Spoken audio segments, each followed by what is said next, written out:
our window of opportunity. We saw the Capitals, we saw the Bruins, lengthy playoff streaks. Again, aging cores still can get it done, but is that window closing? So we'll start with you. Window of opportunity for the Boston Bruins. Where is that window at right now? For the Boston Bruins? Hate to say this to you, but that window is closing for Boston. Won the Stanley Cup back in 2011. There, just barely. We've got a draft There's coming just in. a draft coming in. But you take a look, Bergeron, 36 years old, Marchand, 33. Pastrnak, still, they got to carry the load. That's a lot to ask for older players. Those still continue to be dominant. But where is the secondary scoring going to come from? As David Krejci leaves, that leaves a massive hole in the middle. Can Charlie Coyle provide that production? Eric Holla, his fifth team his last 4 years.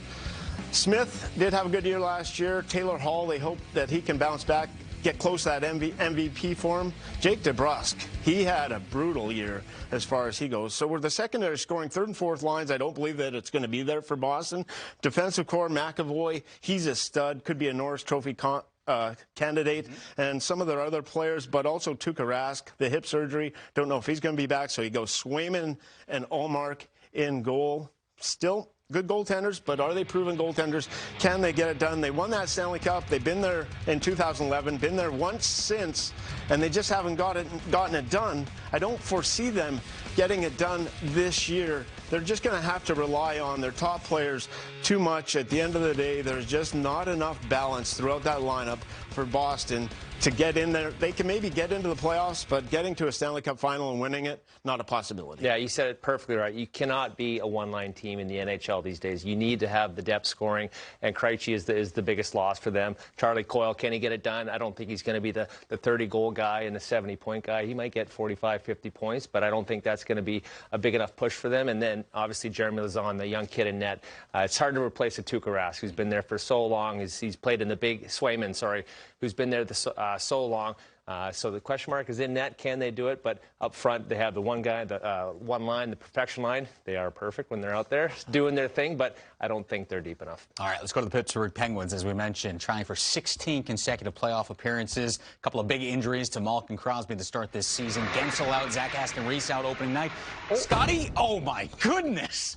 Completely shut? I have it shut just because if you have Crosby out for a while, I know he might be out a couple games here to start the season. You need him to be healthy. Evgeny Malkin, you need that guy to come in and be a point-a-game guy. Not sure when he's out a couple months as well. Gensel, another guy that can score at will on the ice. He's got COVID. He's out day-to-day. So without those guys, they do have a veteran guy, Jeff Carter. They got some, obviously, a lot of speed up front as well. But, on the back end as well, it's not the best six back there. It's not the best seven. And in goal, too, Tristan Jarry is a little questionable for me. He has some good games. He has some bad games. So for me, I just don't think that they can get it done. I think it might be end of a long run of playoff runs for the Pittsburgh Penguins. They get in the playoffs, Stanley Cup. They were second in the league in goals per game last year, and there was a down year by Malkin. With Crosby out a short period of time, getting back into that lineup, same thing with Gensel with COVID, they'll get the pieces back and continue to score. If you get scoring at second best in the NHL, you can still put up the numbers. Jeff Carter last year, 20 games that he played, including playoffs, he scored 13 goals, had 16 points in that span. So if Carter can continue that kind of clip, I do really like their coaching. Mike Sullivan, with what he does with this team, drives them really hard. They come back. They seem to play connective with units. Chris Letang, the defenseman, still a high level. Goaltending, maybe. But there's a 5-on-5 save percentage was second best in the NHL. Still a chance for them. I just had to say I'm not a big Pittsburgh Penguins fan, obviously, with my history with them. So I had to close it on. I had to close it on. I'm surprised you didn't just completely board that one window. Yeah, preparing for a hurricane. All right, I told you, we broke the budget on the graphics department. So you have the Washington Capitals. Let's see where that window is at, and then you can explain it. Washington Capitals still have a chance. This is a veteran team, one of the oldest teams in the NHL. So halfway down. All right, drafty. It's drafty. But the Metropolitan Division, Ovechkin, they need Kuznetsov to be better. That is a must. But no one has Tom Wilson in the league. No one like that. He is a player that is unique and drives opposing players nuts. Ovechkin, can he get to Gretzky's goal record? He's going to need around another 35, 40 goals this year for the Capitals to remain relevant. Mantha, a player they picked up at the trade deadline, a fast skater, a big body. He's going to have to be productive. Daniel Sprong was a surprise. And then their defensemen, Orlov, Carlson, Schultz.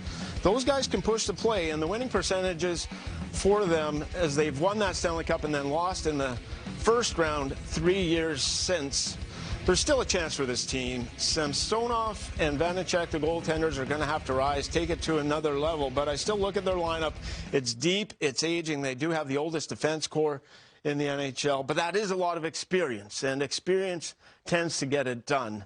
So I'll take the Washington Capitals, Alexander Ovechkin on my team with a chance. I believe they're going to score a ton of goals. They have one of the best power plays in the league. They've had it the last 15 years. Obviously, with Ovi on that backside firing one-timers, he's going to get his 30, 35 cookies. TJ Oshie in the middle. You got Backstrom and Kuznetsov feeding everywhere you want to go. Wilson in front, like you said. But can they keep the puck out of their net with those offensive defensemen that they have? That's the big question mark for me. And in goal, are they as elite as a Vasilevsky, as a Fleury?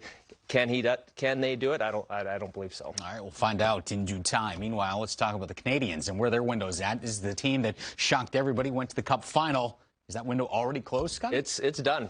Oh my goodness! What, do you work for Pella? You just close all these windows? It's hard for me because you lose Carey Price right now. He's in the players' assistance program. Not sure how long he's going to be out. You lose Shea Weber, I think, for the year. The captain, the leader in that group, the beast that he is. He's so hard to play against. So you lose a couple of these big-time players. It's tough to fill those guys with guys from their minor league system. Lose Philip Deneau too. Yeah, exactly. Yeah, so it's pretty tricky for me. You lose Corey Perry, a veteran guy as well, there on the screen, who goes down to Tampa. Where they lost in the finals last year. So can they get up to it? I don't believe they can do it, but they do have some good firepower up front. They got some guys that can scoot, go to that net, and make plays around that net, score some goals. But is it going to be a big enough push for them to make that top three in the Atlantic? I don't think so. Middle of the road team with the chance, but they play a good team game with what they did. Deschamps, the coach last year, was able to push the right buttons. We'll see Carey Price, the big loss. And he was so dominant and was able to control a lot of those playoff games and steal some wins, quite frankly, down the stretch. The absence of Shea Weber on the power play production might take a dip. They do bring in Mike Hoffman, which has a big shot, so maybe some extra power play goals from there. But there is some team chemistry there that they can take. They can take the wealth of experience of going to the Stanley Cup Finals last year and take that belief. But the division that they're in, you take Tampa, you take Florida, you take Boston, you take Toronto. You got to finish ahead of those guys, and then try and find a wild card against the Metro. It's tough for the Canadians going from the Stanley Cup just to get back in the playoffs. Seems like a long shot. I'm learning something in this segment. He's a big central air guy, not fresh air. Those windows are always shut. The Rangers, Billy, this seems like a team that their window might be opening. Where do you have them at? They're on the cusp of starting to go in the right direction. Buchnevich going to St. Louis. That's a bit of a loss. But what does it do? There it goes. Open it up. Start to let it in. Yes. Come on in. Let the draft in. You're from Florida. The New York Rangers down there.